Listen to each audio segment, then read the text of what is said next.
So good evening and welcome, everyone. My name is Natalie Walker, and I'm the manager of college operations at the Classic Learning Test. Let me briefly tell you what to expect for the next hour and who you'll see on your screen. We're joined by two excellent CLT students, Micaiah, who we were just talking to. She's reading The Republic currently, and Mary Grace. Good to see you both again. Glad you're here. We're joined by a number of faculty, graduates, and current students from the Integral program at St. Mary's College of California.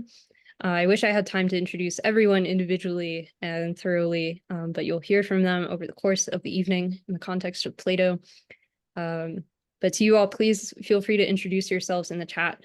Perhaps tell us your favorite aspect of St. Mary's or your favorite text there, something about what you did before or after your time there. We'd love to meet you in the chat. Meanwhile, Elizabeth Ham is the director of the Integral program and an alumna of it. So who better to describe the program for us before we continue? Would you mind taking a few minutes, Elizabeth? I'd be happy to. So thank you, Natalie, and welcome everyone. As Natalie said, I'm the director of the Integral program. I'm a professor in the Integral program. We use the title tutor, and I'm an alumni of the program. So I graduated from the program in 2003. And I'm going to share just a little bit about the Integral program. This is only going to be about 3 minutes, 4 minutes, and then I'll turn it over to Steve Cortright to start our lecture. So I have a short PowerPoint.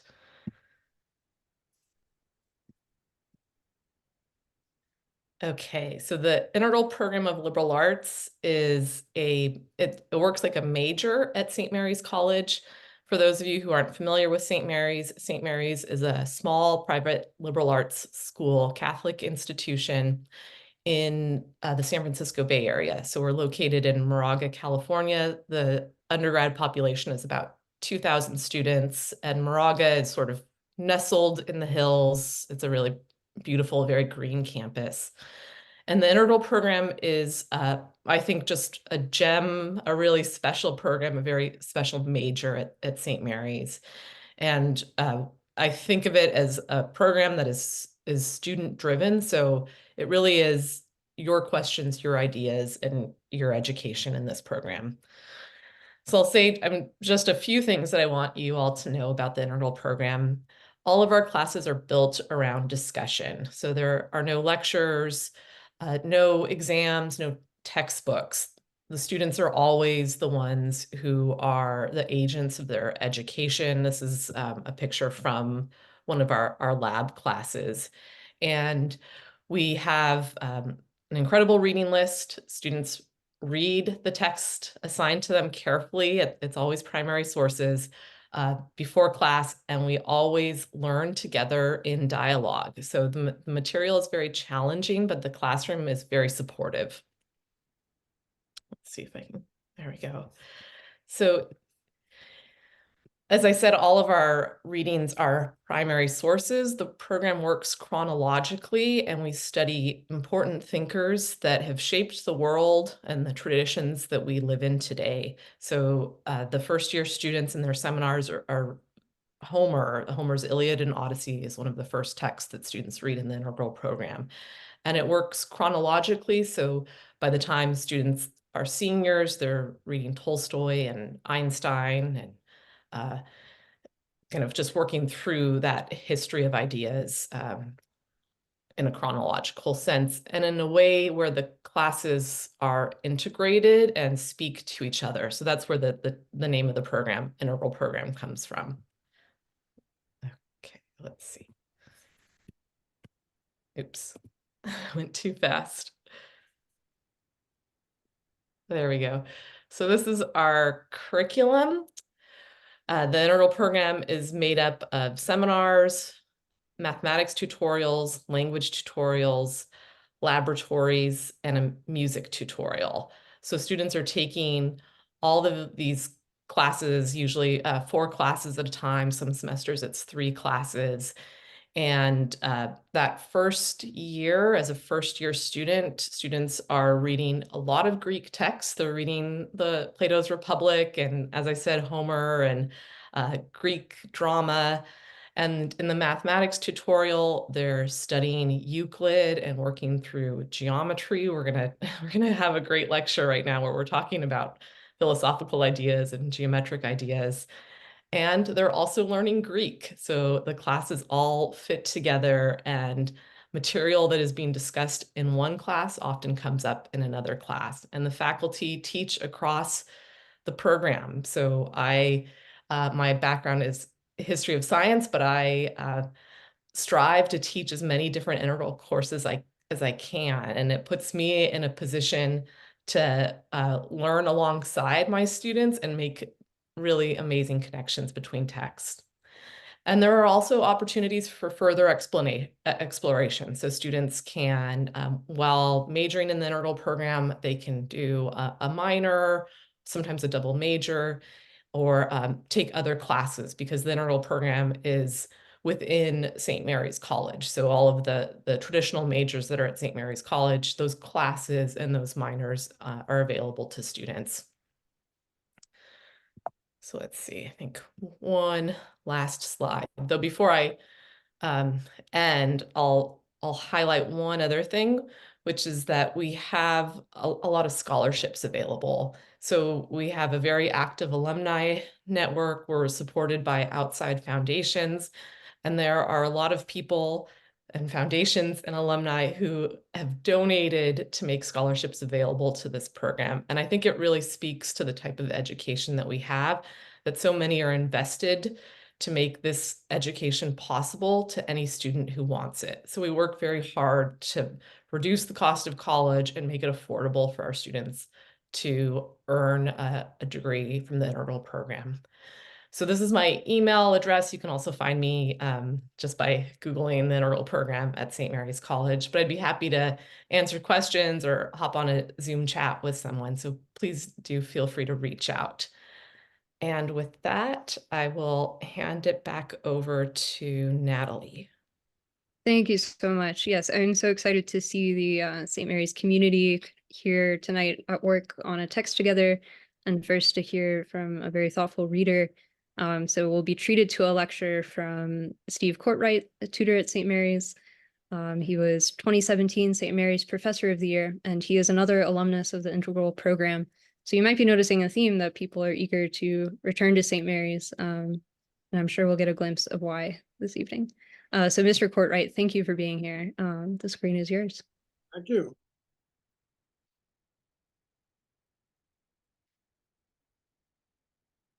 I hope everybody is seeing what I'm seeing. We're not seeing your screen yet, if you're not. Okay, hang on.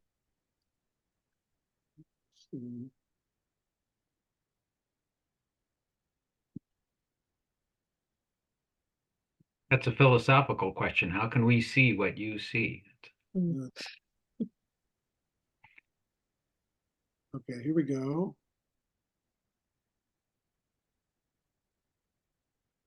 Okay, I'm told you can see my screen. Zoom, it says Zoom. All right, very good. Now you should see something. Very good. All right, now I'm going to make it move.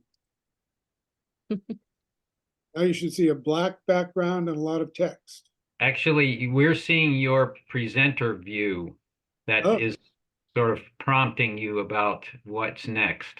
Oh dear, that's bad news. Hang on. Now are you seeing? We're seeing the, yeah, kind of just, you know, the slides on the left and the main one in the middle. Oh, okay, since I'm completely inept, we'll we'll do this, which is better than you seeing the presenter view. Okay, no, it's not better. Hang on. If you just maximize that, I think we can definitely read. If you just play from the current, let's say play from the start, it might I do not. it. That's good. Is that better? Yeah, it's good. It's great. All right, let's just go. All right, so here we go. So this is, as advertised, a talk. I won't dignify it with the word lecture. A talk titled "Reading Between the Lines" with the alternative title "Ho geometreto se cita," or "Let the Geometrized Enter," which is, of course, a play on the famous motto legendarily inscribed over the gate to Plato's Academy, which said, Medes ageometretos esito, let no one ungeometrized enter. And we're going to look at the sections of the 6th book of the Republic from about 507b forward, which concern the divided line. Toward the end, hang on a moment.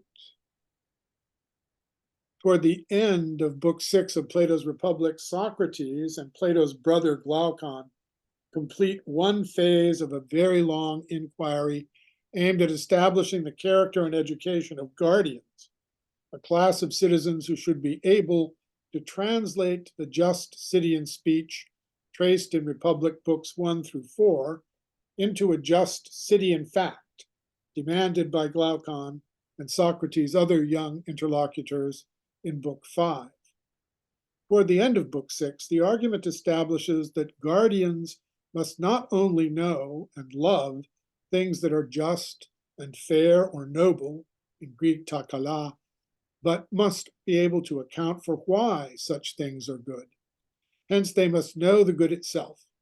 So Socrates turns to essay the good under challenge from Glaucon, his respondent, who admonishes him, go through the good as you went through justice, moderation, and the rest.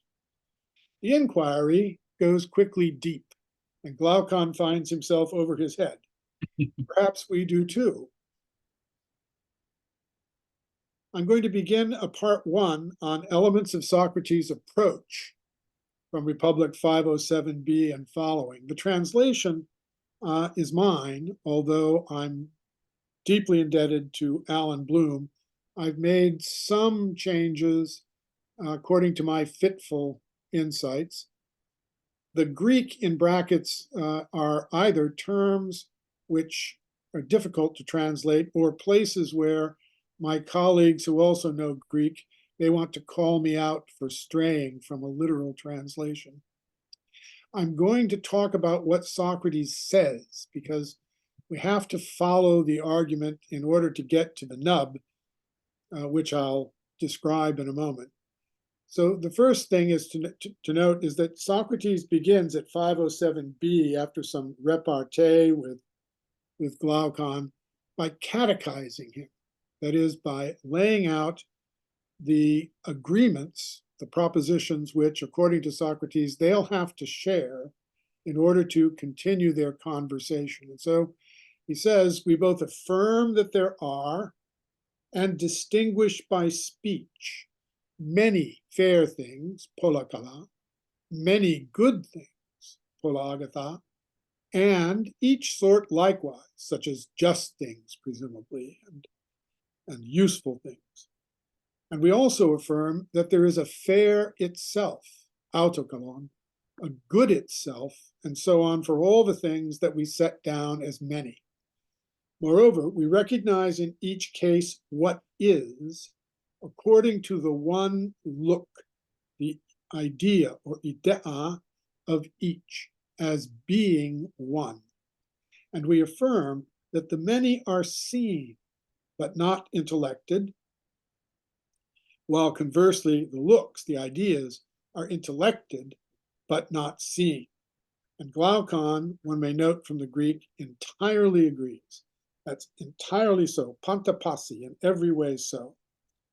Socrates then turns to the analogy between intellection and vision, an analogy that our ordinary speech has deeply embedded in all of us, and asks Glaucon, have you reflected on how lavish the craftsman of the senses was in the fabrication of the power of seeing and being seen?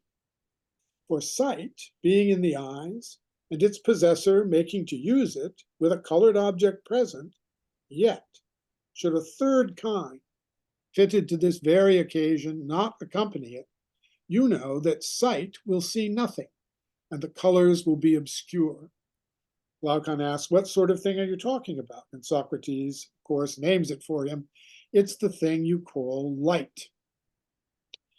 And Socrates catechizes Glaucon a bit further. So which among the gods in heaven do you take to be the Lord and source responsible for this third thing, light? And Glaucon, of course, answers clearly the sun.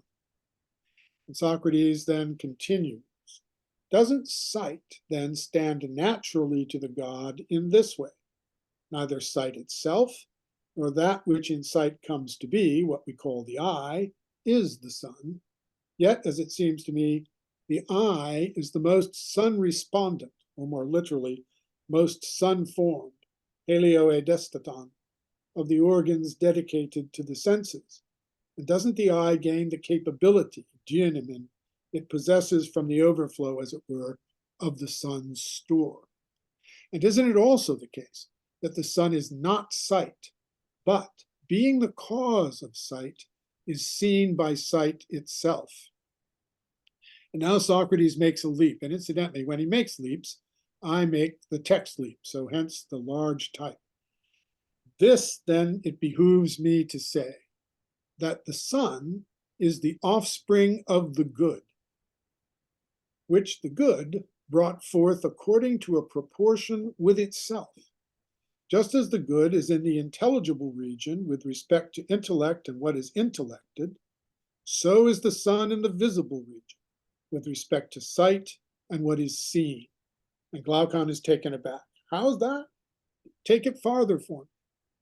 You know, says Socrates, that when one no longer turns the eyes to those things over which the daylight reaches, but rather over those whose colors the night gleaming reaches, the eyes are dimmed and seem nearly sightless, as if pure sight were not in them.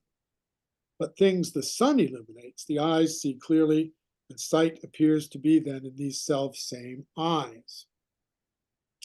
So Socrates asks us to conceive the soul in this way, that when it fixes on what is illuminated by truth and on being, it intelligizes, it intellects and knows, and appears to possess a mind, nous. But when the soul fixes on what is mixed with darkness and what comes to be and passes away, it opines, it doesn't know, and grows dim, altering its opinions up and down, and so seems with each change afresh lacking intellect. And here, say then this, that what furnishes truth to the things that are known and lends power to the one who knows is the idea, the look, ideon, of the good. Just as the sunlight streaming from the sun illuminates things and makes them visible, so the power of the good illuminates the mind and makes things thinkable. And being the cause of knowledge and truth, you may conceive it as among the things that are known, just as you may conceive the sun as among the things that are seen. Yet as fair, noble, or beautiful as are these two, namely knowledge and truth, believing that the good is something different and fairer than these, you will believe aright.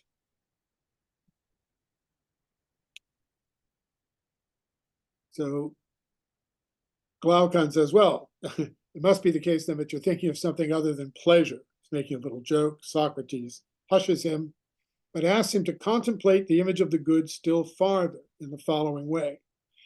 You will affirm that the sun not only provides visible things with the power to be seen, but also with generation, although it's not itself generation, and with increase in nourishment. So then affirm also that not only being known is present for the things known owing to the good, but also both existence and being, to anatai tenos usion, are added to them owing to it. For the good is not being, but beyond being, exceeding being in dignity and power. And now Glaucon is really taken aback. Apollo, of all the daimonic excess. Socrates says, I charge you with compelling me to tell my views concerning it. And Glaucon then asks him not to stop. And now we come to the heart of this talk, the heart of the thing I want to present. Socrates says to Glaucon, conceive then that these two are, one to rule the intelligible kind and realm, and the other the visible kind and realm. So do you grasp, oops, sorry about that. Do you grasp these two forms, ede? Notice we had idea a few lines ago. Now the word ede, form, is introduced. The visible and the intelligible. Glaucon answers, I do. And at this point, there's a charge to Glaucon. Here at Republic 509D, Socrates addresses him, then, taking as it were a line divided into two unequal segments, again divide each part according to the same ratio. So Glaucon, it appears, gets a geometry assignment in the midst of the conversation. To put it geometrically, given a finite straight line divided into two unequal segments, to do, divide each of the segments into parts standing in the same ratio as the given unequal segments.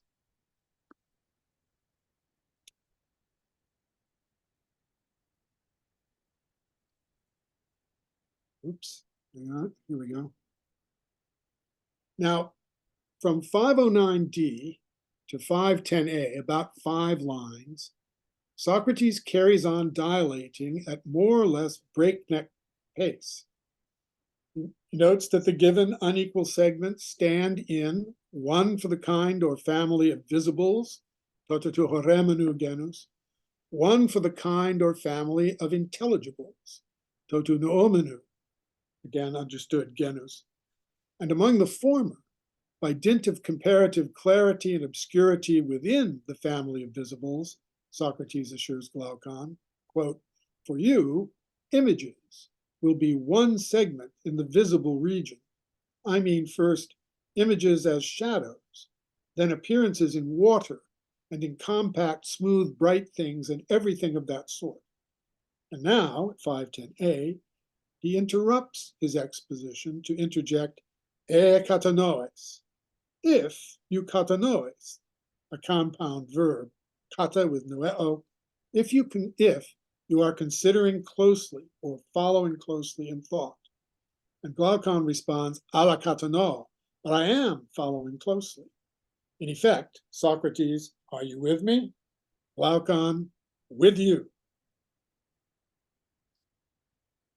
A reprise then. So here's Glaucon, as it were, between the lines 509D and 510A. At 509D, Socrates, do you have or grasp, eches, these two forms, visible, oraton, intelligible, noeton? Glaucon, I do. Socrates, in effect, are you following? Are you with me? Glaucon, I'm with you, Socrates. Recall, between these lines, Socrates has leveled an imperative, taking a line divided into two unequal segments for the visible and the intelligible. Divide, temne, it's the imperative, it's an assignment, each segment into parts in the same ratio, namely the given ratio of the visible segment to the intelligible segment.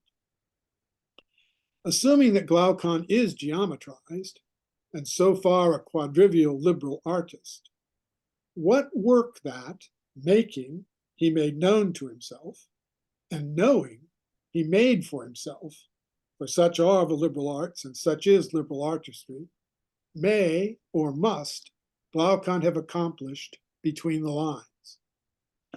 If he is geometrized, and geometrized in the classic Euclidean mode, Glaucon, I suggest, would have produced in mente something like the following construction.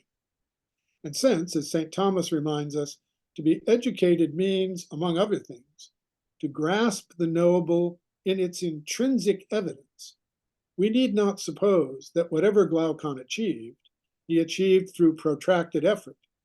Thought is not, after all, clockable. So we need not suppose that he fulfilled Socrates' command other than instantly.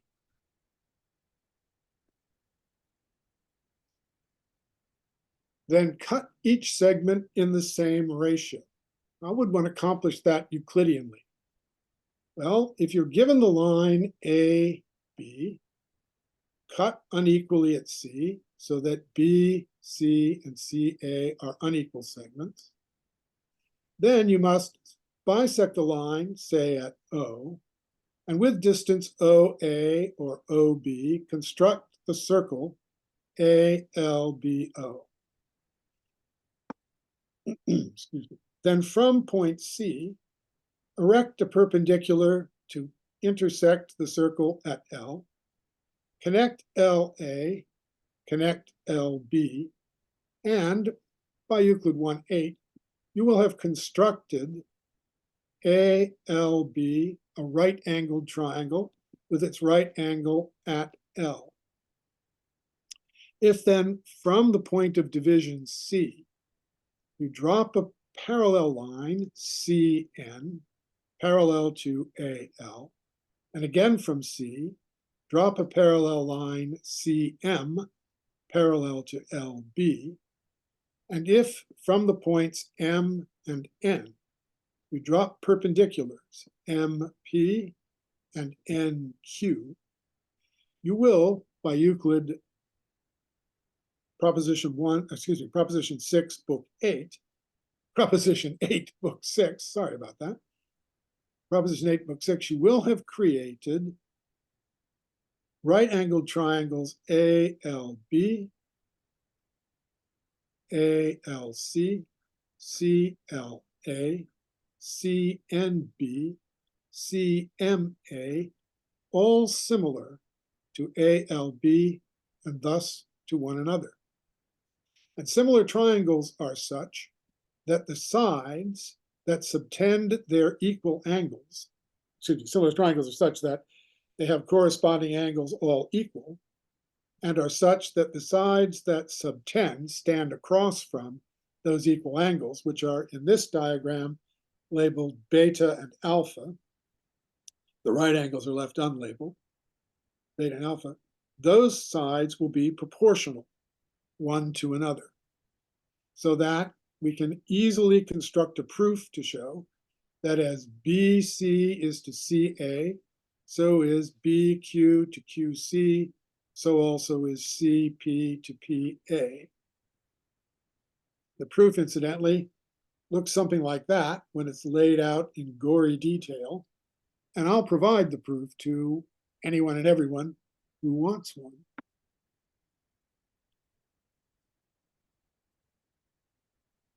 Now, as Alan Bloom observes in his notes to the interpretive essay that he writes for the Republic, the middle segments of the line about the original dividing point, which represent, as we'll see in ascending order, things, taunta, grasped by trust, epistis, and mathematicals, ta mathematica, grasped by reasoning or discursive thought, he dianoia, must be equal. On the basis of the construction given here, a straightforward proof that the middle segments, QC and PC, are equal can be mounted. It seems worth mentioning that the proof really is, at least as appears here, an implication arising from the construction, and not an immediate porism obvious once the line has been cut. Here's that proof. If I drop further perpendiculars MX to LC and NZ to LC, I can show that the triangle LNC is congruent, that's LNC, is congruent to the triangle LMC, and that the sides LM, NC, MC, and LN are therefore equal. And as so, excuse me, the triangles MXL and NZC are also congruent, so that the quadrilaterals MPCX and NZCQ, which are, of course, parallelograms, will make it such that MX equal to ZN gives us PC equal to CQ. So the central segments of the original divided line are equal one to another. It's also worth noting that the divided line, whoops, try that again, that the divided line divides into itself. That is, if from the point Q, I drop a parallel to NC or LA, and from the point Q, another parallel to NC parallel to NB, and then drop perpendiculars, I will cut B, Q, and QC in the same ratio as BC to CA. And I can go on doing that indefinitely, constantly dividing the line into itself. That's a geometric feature of a line that may have some implications a little further on.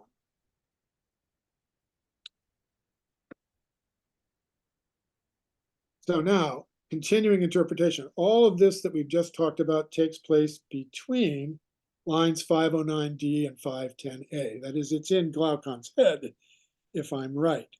And Socrates, for his part, once he is asked, "Are you with me, Glaucon?" and gets from Glaucon the answer, "I am with you," Socrates continues his more or less head-on interpretation. He tells us that in the other segment, namely the other segment of the visible, right, you should place alike the animals about us, all that grows, and the whole artifact kind. And Glaucon tells us, I'm placing them.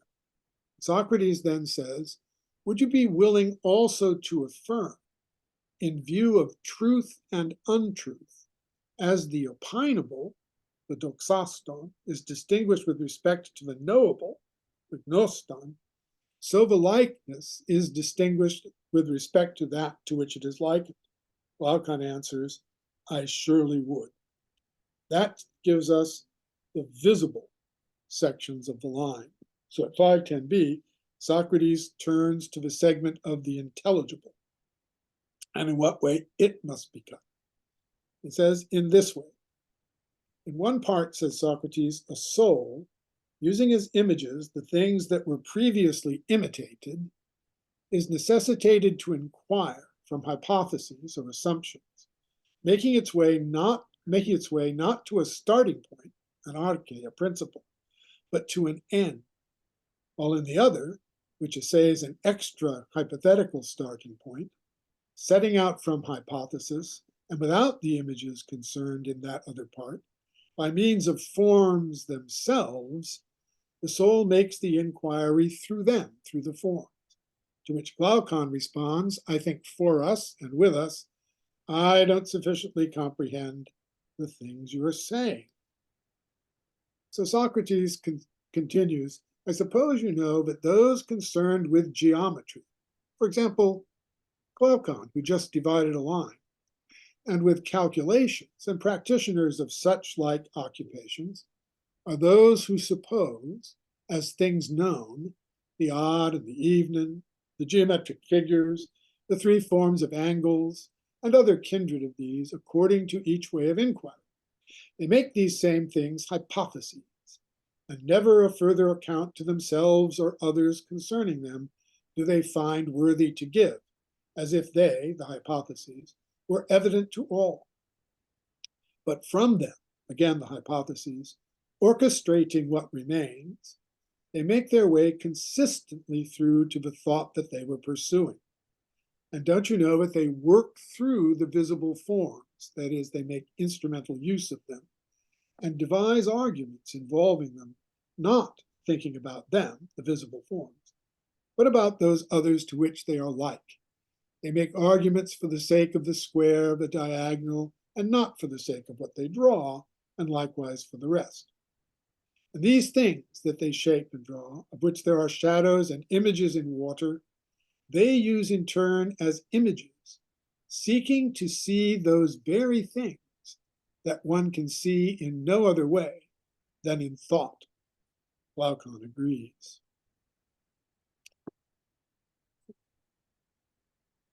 This then is the form I called intelligible, says Socrates.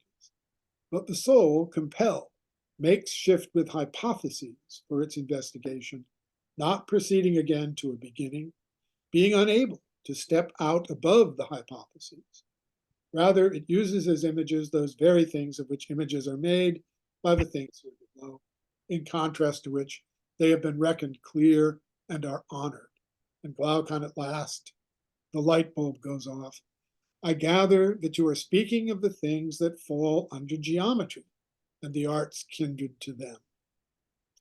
Socrates answers, good, right? Then gather also the other division of the intelligible of which I'm speaking, that which logos itself, autosologos, argument itself, discourse itself. The three-dot ellipsis means we can go on translating. Grasps by the power of dialectic, making hypotheses that are not starting points, but hypotheses in being, that is, actual, real hypotheses, such as are stepping stones and jumping off points in aid of reaching to what is beyond hypothesis, at the source of the whole. And I confess, as I'm sure you're confessing to yourself right now, I do not understand Socrates. Holding fast to this, logos now depends on that which depends upon this source, and thus descends to an end, making no use of anything any way connected with sense, but by forms themselves, through forms, to forms, the soul ends in forms. 511d, at the end of Book 6, Socrates, take these four affections arising in the soul in relation to the four segments of the line. Intellection in relation to the highest, enoesis, intellection, and thought in relation to the second, to the third assign trust, and to the last imagination. Arrange them in proportion, according to the line, and believe that as the segments to which they correspond participate in truth, aletheas, so they participate in clarity. Glaucon, I understand and I agree, and I arrange them as you say. What I want to call out is believe, consider.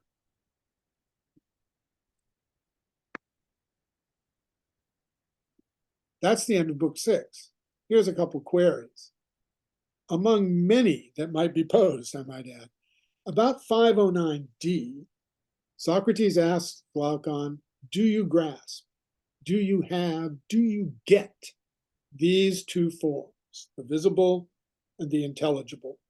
And only upon Glaucon's assurance, I do, I have them, I get them, does Socrates propose the line and the task of its further division. Why does Socrates propose a line divided unequally? Why is it that it expresses any ratio but equality? That's one question. About 510d, Socrates seems to characterize the geometers by a certain futility. That concerns us. The geometers are paradigms of liberal artistry, and we're all aspiring to be or are liberal artists. These things that they shape and draw, of which there are shadows and images in water, they use in turn as images. And here's the kicker, seeking to see those very things that one can see, I should have put that in quotation marks, in no other way than in thought. Could it be that the geometrized are those who have been disabused of hope for fulfilled intellectual vision through what falls under geometry and its kindred arts? And I will end there and invite comment, questions, correction. Can I propose a further question, Tutor Cortright? You sure may. All right, I have a question about how far we're supposed to take the proof, whether it's a simile or whether we're supposed to believe we can put these things in ratio. And if we can, why are we to believe that these are magnitudes of a like kind? Well, because as good geometers, we have hypothesized that there are lines which stand to one another as the noaton stands to the horaton. So then I guess it just relates to your Oh, no. second question, whether he's making fun of geometers. Yes, is he telling liberal artists you've been wasting your time? I don't know if I want to say that in front of potential students, but he may be saying something like that. But I agree with you. Those are perfectly legitimate questions, and the answer I just gave you is a cheap answer. Right? It's a cheap answer, but it's the only coin I have in my purse. So you get the cheap answer.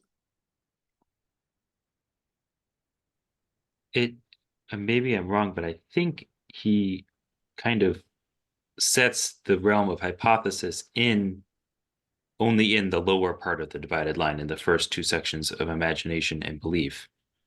And it doesn't appear when you operate in thought and understanding, or the second two sections of the divided line. Is that correct? So in that case, then all of our, inquiries we make using hypothesis would not be intellect, using the intellect in that final section of the divided line sense. Well, I'm going to say something that's intended to bring Liz Ham in thundering on my answer. If I were Ptolemy confronting that question, I would say, no, no, no. Astronomy in particular, but geometry generally, is entirely speculative and involves hypotheses. In other words, geometry is entirely given over to knowledge and involves beginning with hypotheses, although it does not require us to presume that the hypotheses are realized in fact. On the other hand, I don't know how you read the letter, but it doesn't seem to me that Ptolemy is arguing that you climb up the hypotheses, as it were, and then step off the end of the ladder or kick the ladder away. Does that make sense? Or is that too oblique? Yeah, you did bring me in. I think that's that's right, that geometry has to involve hypothesis, even if we're not talking about astronomy, if we're just talking about the types of problems that you see in Euclid. How do you construct I'm thinking, I've been reading Descartes' geometry. So, how do you construct between three given circles a triangle that touches all three of those circles? That's a geometrical problem, and you would have to start by trying something out to solve it.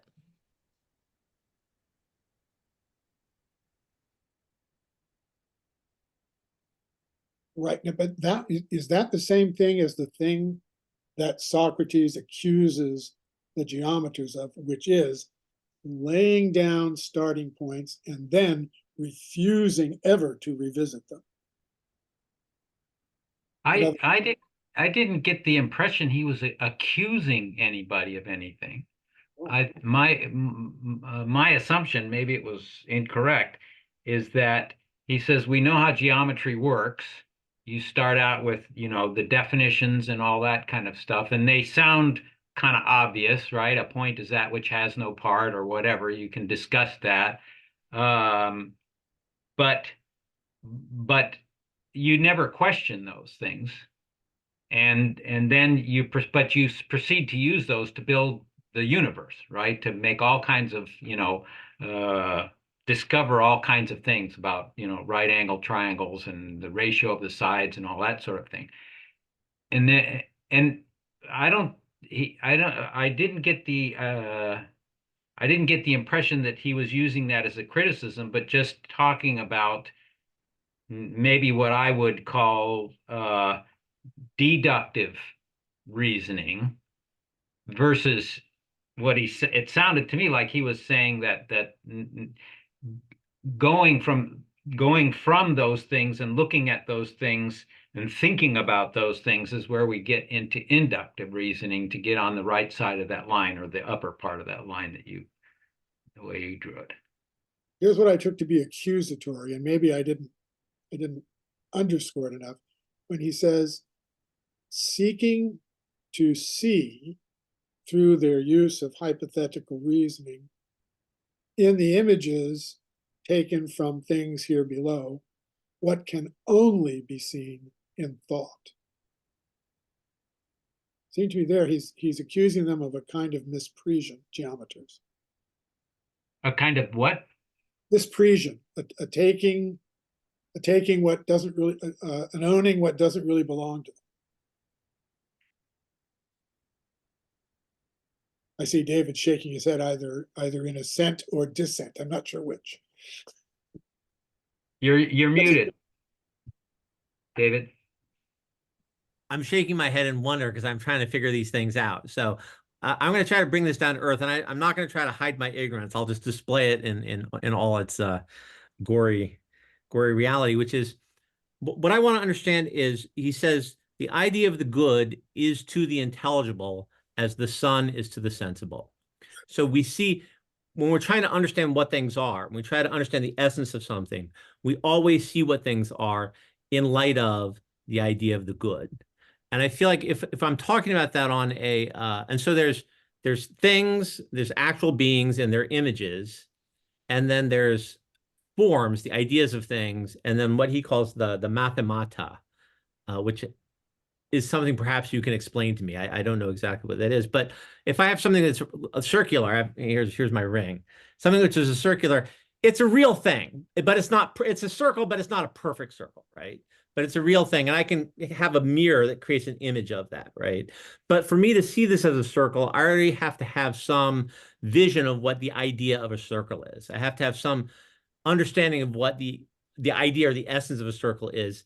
And that is a perfect circle. There's perfection involved. It's the best possible circle without imperfections. I'm just wondering, so I'm trying to bring this down to earth by translating this to human beings. If I want to see a human being as a human being, if I don't want to dehumanize people, to actually see a human being for what he or she is, I have to, it's not enough just for me to see actual human beings. I have to have some idea of what their humanity is, what the idea of a human being is. Is that correct? But it implies, I think what Plato, here's how I interpret it. Let me just lay it out and then you tell me if it's wrong. No, wait. Is that correct? What is it? I'm asking, does that follow from my premises? Not, is there some standard by which that's correct? Is that right? I mean, does that follow? Yeah, it does. Yeah, so I think that follows. Okay. Good. For me to see a human being as a human being, I have to be able to see the idea of a human being. And what the idea of a human being involves some sort of like what a human being could be at its best. The human being in light of the good. Does that make sense? In order for me to see anything for what it is, I have to understand what it could be at its best. How does that map onto the divided line? Or does it? I'm a little lost. So there's things, so there's images of things, like paintings and images and mirrors, and then there's actual things. So you have an actual human being, and then the painted portrait of a human being. Does that make sense? Mm-hmm. But for us to see a human being as a human being, we have to have some idea. We have to be able to grasp the essence of their humanity, right? We have to be able to see the form of a human being. Does that make sense? And that would be in the very top part That would of be the the very line, top. understanding. Okay, Yeah, what's that happening would in be between? that would be intellected. What's the opined part in your example? The opinable, I fall think, there? is just the if there's a human being and then a portrait, right? The image of a human being. I think the opinable is just the image, right? You have an opinion about whether that image reflects the actual, whether that portrait reflects the actual person. You can talk endlessly about whether they fit. Whether they fit, exactly. Right. But I'll just ask Steve, like flat out, if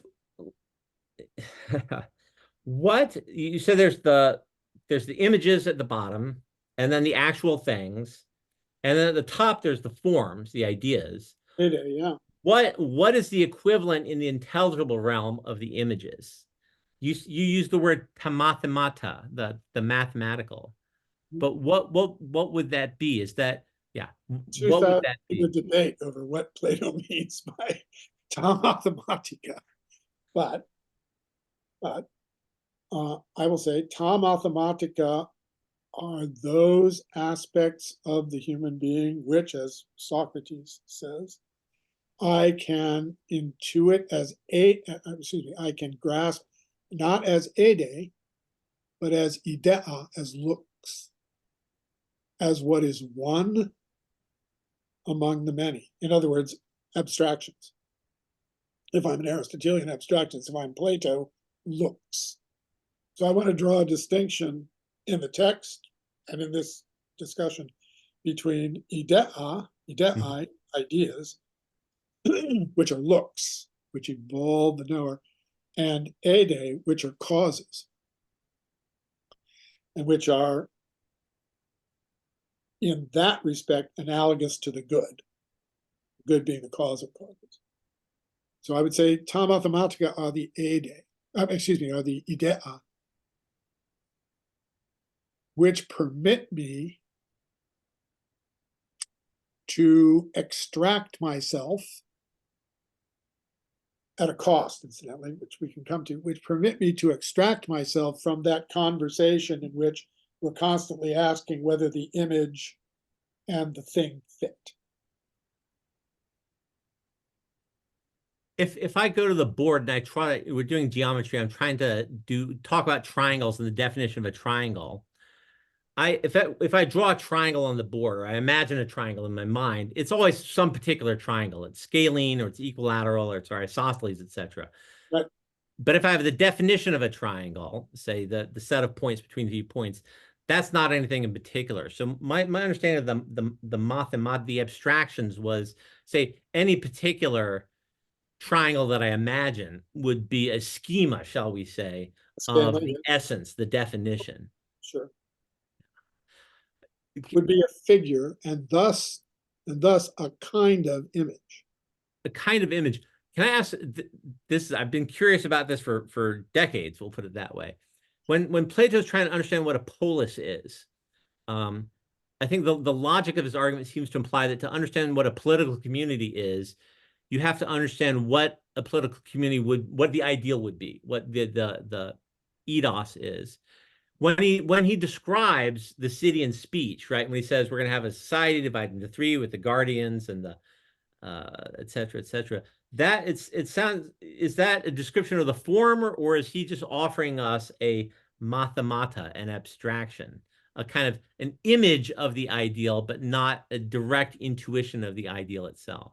Well, he tells you it's an image, doesn't he? Or at least he suggests it's an image when he says we're going to take justice and put it in a large. Seems to me he suggests that this is a kind of, that this belongs to work in the realm of tamathematica. I have a similar question, kind of jumping right off that, if for a sec, if that's okay. Yeah. So when I was looking at this this line, so using this, as you were saying, as sort of almost similar to the ideals of a just society that he's laying out. So in what way would the different parts of the line, I guess, like more concretely be mapped onto a society? Like, I don't know what term. I guess you could call it like the metaphysical infrastructure of a society, kind of just the forms and the assumptions that make up a culture. Like, how would you map that on to a society? Well, if I knew that, I'd be running for something. Yeah. Think about it this way. There's a constitution. Then there are a set of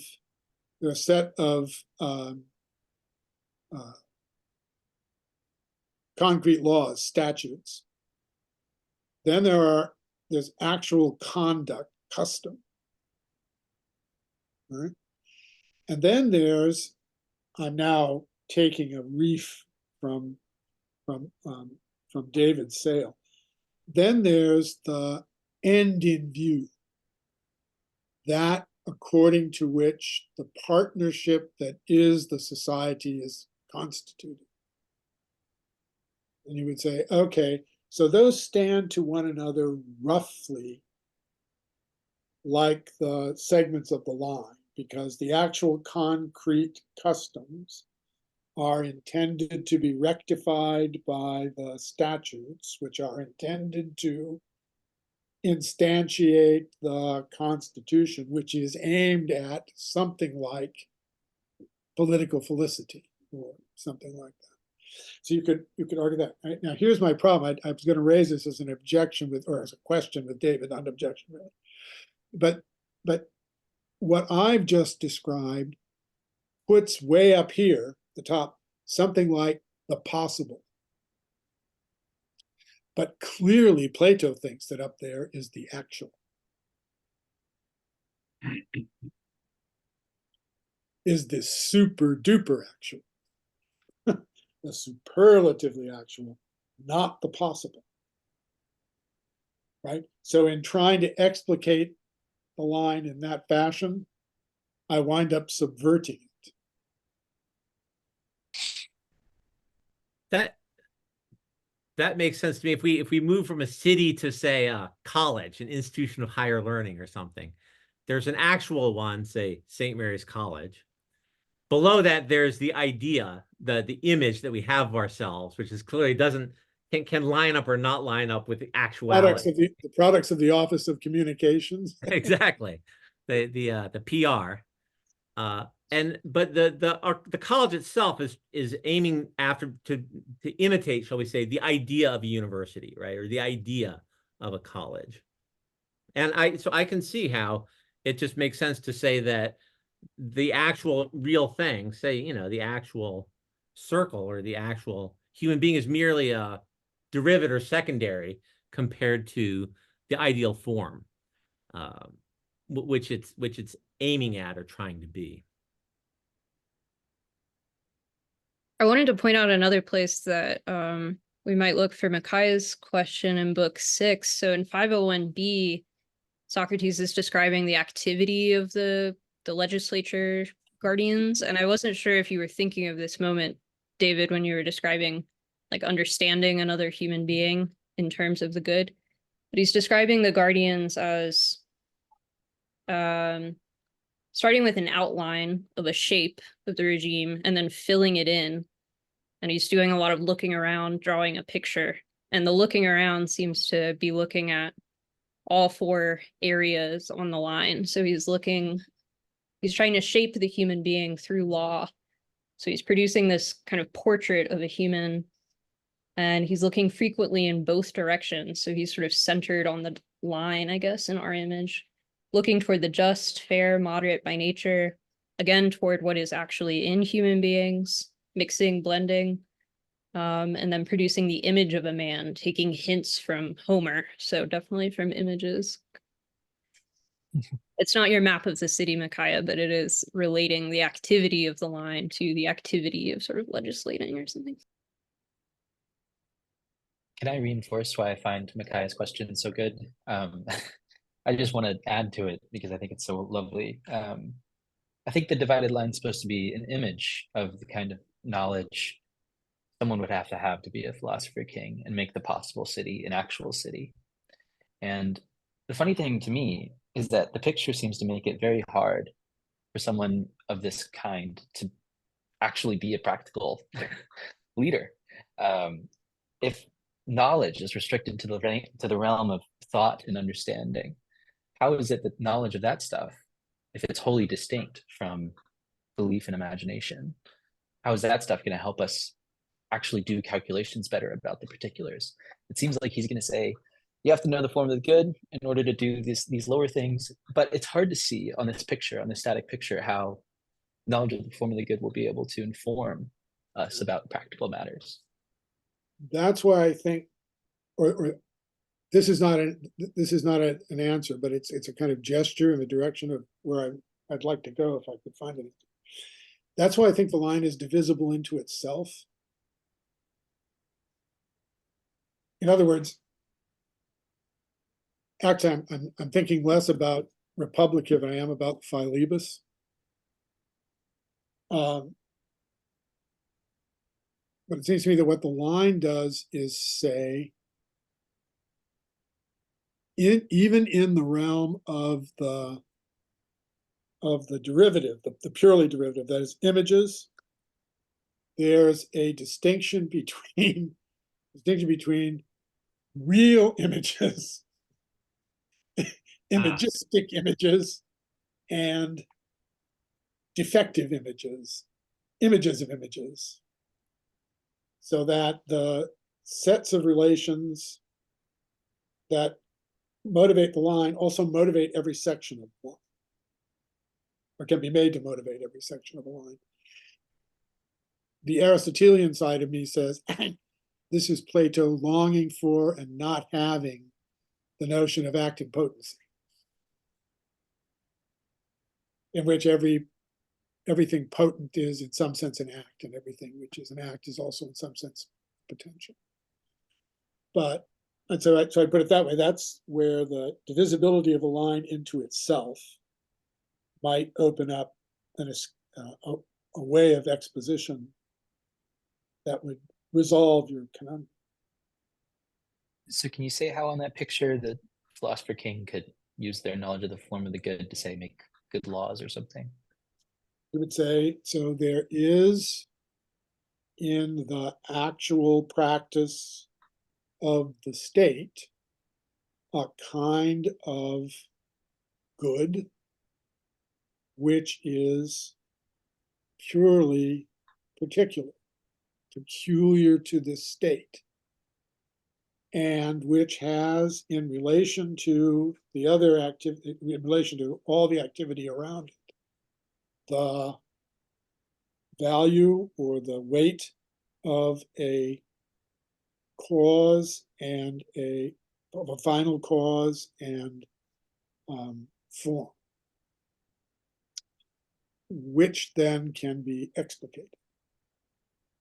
But you recognize such things, you see them in the hurly-burly, owing to having Heracliteanly done the ascent.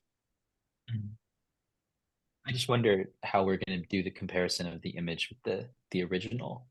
It doesn't seem, at least in the static picture, that I have any answer to the question of how I'm good at that because I know the form of the good. It seems like I know that thing, and then I have opinion about stuff that's opinable, but I'm not sure how I would. I don't see a faculty here anyway in the fourfold division to make me good at comparison. That seems like another skill. That's the thing, right? If he had, because he divides the faculties, noesis, dianoia, pistis, and aikasia, according to the regions or realms. They're objects. Right, according to their objects. According to their objects. And you lose a kind of dynamism that you wish you had. Well, I thought that the good wasn't even on the line, and that was part of his reproof to the geometricians. Well, here's the thing: it's the idea of the good. Well, in the section 511b, Beyond, right?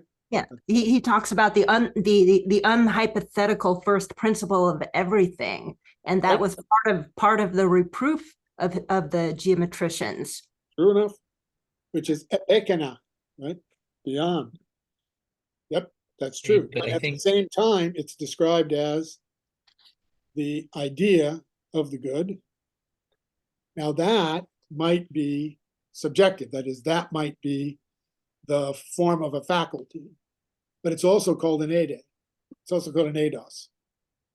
The good is also. I think it's important to remember the sun metaphor, where the sun is in the visible realm, yet most kingly of it or something. And I think the form of the good is still in the realm of understanding. It's a form, It is if but somehow more dignified. it is if the analogy is perfect.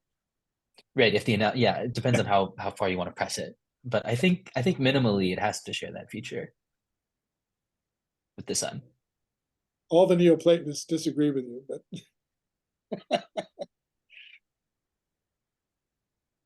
It seems like perhaps one question answer to your question, I'm going to perhaps bring in some outside, just from the other section of the Republic, but if you look at the allegory of the cave, which does match up surprisingly in surprising places with the divided line, perhaps the reason why reaching the final stage of the divided line could help as a leader is the same reason why those people who make it out of the cave and their eyes adjust to the blinding light go back down into the cave to free others. So it could be a similar reason why, if you have understanding or noesis as a philosopher king, then you have the ability to go back down and try to lift those who are only in the realm of imagination or belief in the way you rule your city.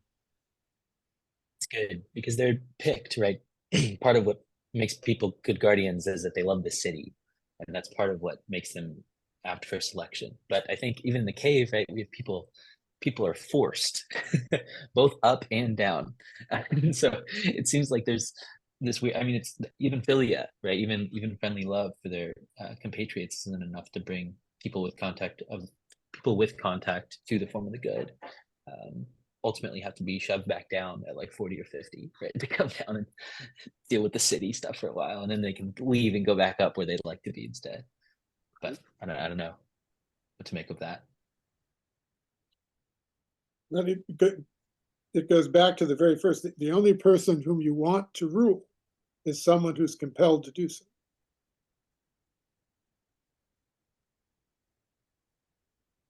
People who are not compelled to rule, who have an appetite for rule, are the very people in whose hands you do not want to see the levers of power.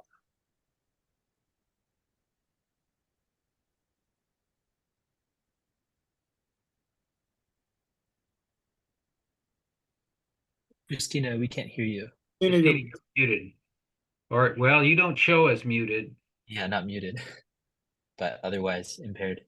It might be the input. You might want to click your mic here. there we go. Yes. Yes. Great. Wow. Okay. I'm not sure what happened. So Tutor Cortright, just to clarify what you just said, you made a point of saying we should only entrust those who are compelled to be a ruler to serve as our rulers. Am I correct in understanding that? It's an argument made in the in the third book of the Republic, no, second book. If you're dealing with a person who has a thirst to rule, you're dealing with a person who wants to tyrannize you. You're dealing with Adimantus or Glaucon at their worst. Okay. I'm not sure if this question is going to make sense, but do you think that sense of I'm not sure how to make compelling into a noun, but for someone to experience that compelling, do you think they're at that level of understanding? Or do you think it's possible for them to be more of that, maybe all the way at the bottom, imagining, that they could be a ruler and are then compelled to do so? Do you think it can vary? Or do you think that ideally they should be at that level of understanding? Well, in the early book, the dialectic is, I look and see who's thirsting to rule and say, oh no, better me than him. Later on, it's a little different, right? Later on, it's an organized compulsion. It's the thing you desire if you're a candidate for guardian. The thing you desire is study. But you can't study just on your own. You have to have the organized resources of a political community in order to be able to really study fruitfully. And so there's a trade-off. You get to study for 50 years, and then you have to spend a term away from study, right? Running the affairs of the city. That's your penance, or that's the price you pay. That's the compulsion that you pay, as all mortal things pay, for anything good. or anything superlatively good. So I mean, it's one thing at the beginning of the Republic, and it's another at the end. Just as at the beginning of the Republic, the city is a disorganized kind of scramble, you know, a ship in which sailors are trying to steer and rule, and right? And then by the end of the Republic, no, you have an organized, or you have the account of an organized polity. So, for example, you have, say, a tutor who's drawn to the integral program for the sake of study, and then at a certain point becomes director of the program and is forced to assume responsibility for several years. Right, and hobnob with people who really do thirst to rule. And have to deal with the academic senate. That's right. Yes, that's true. You have it exactly right. Such a person smiles through her tears. May I jump in just real quickly, Adeline? I know you had a question, but I just wanted to maybe add a feature to answering Christina's question, which is that it seems like just not wanting to rule isn't enough to get you elected in this state. You have to be someone who has the maximal understanding, be the perfectly just person who can receive the order, right? Because only the perfectly just person is going to realize that it's a just order, and everyone else isn't going to realize that. And so it's why, you know, a well-meaning king can't pick a philosopher king, because they wouldn't see it. They wouldn't know who it is. Understand by the perfectly just person, the completely adjusted person. Yeah. That's but sorry, go ahead, Adeline. It's fascinating and scary about the city and speech and the city. Sorry, Adeline. No worries. My thought is not completely formed, but I was trying to kind of synthesize a lot of the things that have been said. In the Republic, we end up at the divided line from the idea that the guardian has to be good. And from talking about goodness, Socrates is asked to give an account of goodness. And then he says, well, I can't do that. So I'll talk about the offspring of goodness. And it's from that we get to the visible and the intelligible. And we move to the divided line. So I don't think I have a question, but I was trying to connect how, I think that's one connection of how we can understand the divided line and the guardian in relation to each other.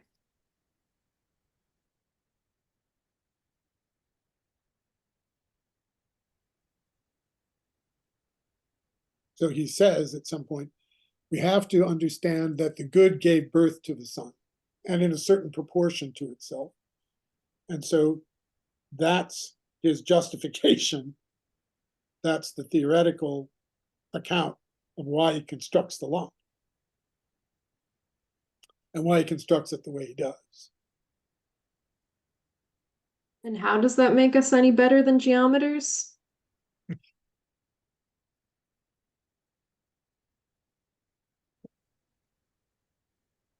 We don't, here's how I understand when he says geometers won't give an account of the things that they've hypothesized. I mean, when he says that in Republic, I think Theodorus, right? From the Theaetetus, right? And it's not that Theodorus can't give an account. It's not that Theodorus never could give an account. It's that Theodorus is too bloody lazy to give an account and too much in love with his craft, with his art. And so the answer is the geometer who's really the geometer and not actually a struggling philosopher trying to break out of geometry.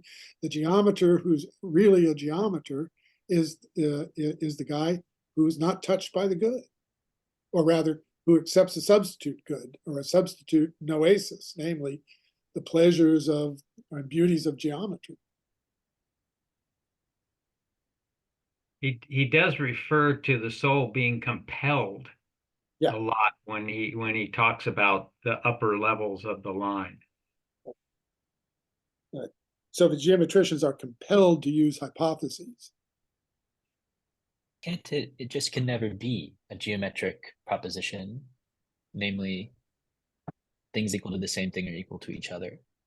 If you tried to make, if you tried to offer a proof of that, it seems like you're no longer doing geometry. And so, insofar as you're doing geometry, you got to make some assumptions, and that's, those are going to be hypotheses for the art. And it seems like if you leave them behind or try to give proofs for them, you've changed your subject. The first geometrical statement, right? The point is that which has no part, is a direct disavowal of geometric order. Geometric order requires definition by properties. I just defined a point as that which has no properties. Propertyless. Right? So well, wait a minute. Very first definition defies geometric logic and order. Well, it seems to me it just says it does not have the property of having a part. It doesn't say what property it does have, but it just says what it doesn't have. Well, read the Parmenides. And you'll see that having a part is the sine qua non for having any property at all.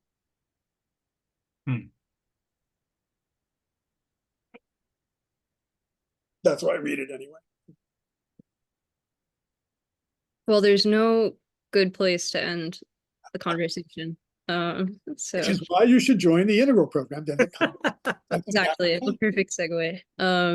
Except when you do. Well, thank you for a great conversation, everyone. Thank you for your thoughts and your construction, Steve. It was excellent. Thanks for the CLT students who joined us and everyone who joined us on the call. This was really excellent. Yeah. Good night, everyone. Good night, all. Good night. Thank you, Natalie. Thank you. Organizing and bringing off. Of course.